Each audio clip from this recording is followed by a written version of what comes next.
പ്രിയമുള്ളവരെ, വിശുദ്ധ ബൈബിൾ ഉൽപ്പത്തി മുതൽ വെളിപാട് വരെ നമുക്കൊന്നിച്ച് ഒരു വട്ടമെങ്കിലും വായിച്ച് ധ്യാനിക്കുക എന്ന ഉദ്ദേശത്തോടു കൂടിയാണ് ഈ പോഡ്കാസ്റ്റ് ചെയ്യുന്നത്. ഈ ബൈബിൾ പാരായണത്തിന് നമ്മൾ ഉപയോഗിക്കുന്നത് POC മലയാളം ബൈബിളാണ്. ഓർക്കുക, നാം വചനം വായിക്കുമ്പോൾ ഈശോ വചനമായി നമ്മോടൊപ്പം ഉണ്ടായിരിക്കും. മുടക്കം കൂടാതെ വചനം വായിക്കുന്നത് ഒരു നിയോഗമായി നമുക്കെടുക്കാം. അതിനായി പരിശുദ്ധാത്മാവേ, ഞങ്ങളെ ശക്തിപ്പെടുത്തണമേ എന്ന് പ്രാർത്ഥിക്കാം. അതോടൊപ്പം വചനത്തിലെ വാഗ്ദാനങ്ങൾ ഞങ്ങളിലും ഞങ്ങളുടെ കുടുംബങ്ങളിലും നിറവേറണമേ എന്ന് പ്രാർത്ഥിച്ചുകൊണ്ട് നമുക്ക് ആരംഭിക്കാം. ഇന്ന് നമ്മൾ വായിച്ചു ധ്യാനിക്കുക 1 ദിനവൃത്താന്തം 15-ാം അധ്യായമാണ്.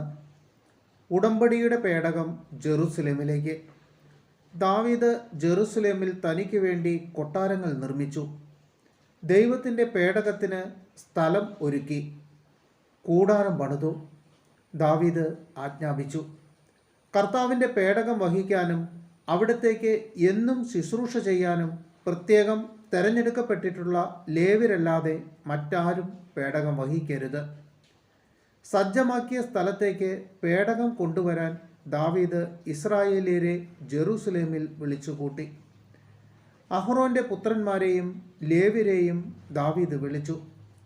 ലേവ്യ ഗോത്രത്തിൽ നിന്നു വന്നവർ കൊഹാത്ത് കുടുംബത്തലവനായ ഊറിയേലും 120 സഹോദരന്മാരും, മെറാറി കുടുംബത്തലവനായ അസായായും 220 സഹോദരന്മാരും, ഗർഷോം കുടുംബത്തലവനായ ജോയേലും 130 സഹോദരന്മാരും, എലിസാഫാൻ കുടുംബത്തലവനായ ഷെമായായും 200 സഹോദരന്മാരും, ഹെബ്രോൻ കുടുംബത്തലവനായ എലിയേലും 80 സഹോദരന്മാരും, ഉസിയേൽ കുടുംബത്തലവനായ അമിനാദാബും 112 സഹോദരന്മാരും, പിന്നീട് സാദോക്, അബിയാദർ എന്നീ പുരോഹിതന്മാരെയും ഊറിയേൽ, അസായ, ജോയേൽ, ഷെമായ, എലിയേൽ, അമിനാബാദ് എന്നീ ലേവ്യരെയും ദാവീദ് വിളിച്ചു.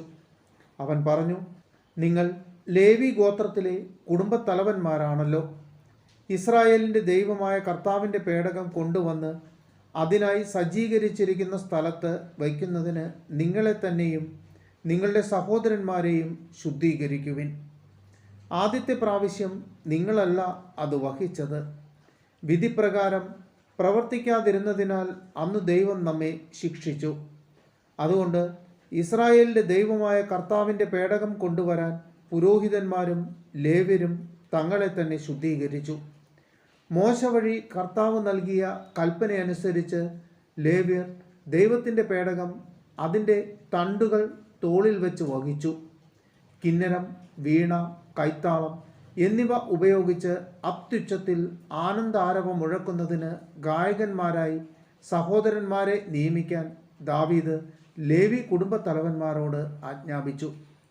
ജോയേലിൻ്റെ മകൻ ഹേമാൻ, അവൻ്റെ ചാർച്ചക്കാരൻ ബറാക്കിയായുടെ മകൻ അസാഫ്, മെറാറി കുടുംബത്തിലെ കുഷായായുടെ മകൻ ഏതാൻ എന്നിവരെ ലേവ്യർ നിയമിച്ചു.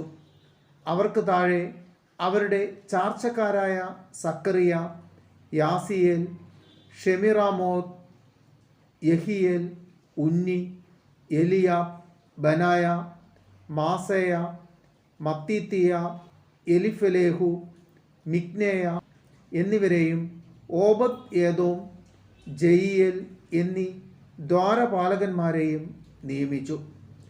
ഗായകന്മാരായ ഹേമാൻ, ആസാഫ്, ഏതാൻ എന്നിവർ പിച്ചള കൈത്താളങ്ങൾ കൊട്ടി. സക്കറിയ, അസിയേൽ, ഷെമിറാമോത്ത്, യഹിയേൽ, ഉന്നി, എലിയാബ്, മാസേയ, ബനായ എന്നിവർ അലാമോത്ത് രാഗത്തിൽ കിന്നരം വായിച്ചു. മത്തീത്തിയ, എലിഫലേഹു, മിക്നേയ, ഓബദ് ഏദോം, ജയിയേൽ, അസാസിയ എന്നിവർ ഷെമിനീത് രാഗത്തിൽ വീണ വായിച്ചു. ലേവ്യരിൽ സംഗീതജ്ഞനായ കെനനീയ ഗായക സംഘത്തെ നയിച്ചു. അവൻ അതിൽ നിപുണനായിരുന്നു. ബറാക്കിയ, എൽക്കാന എന്നിവരായിരുന്നു പേടകത്തിൻ്റെ കാവൽക്കാർ.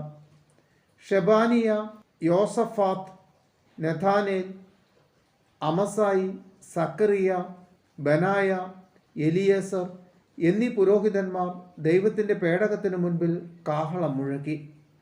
ഓബദ് ഏദോം, യഹിയ എന്നിവരും പേടകത്തിൻ്റെ കാവൽക്കാരായിരുന്നു.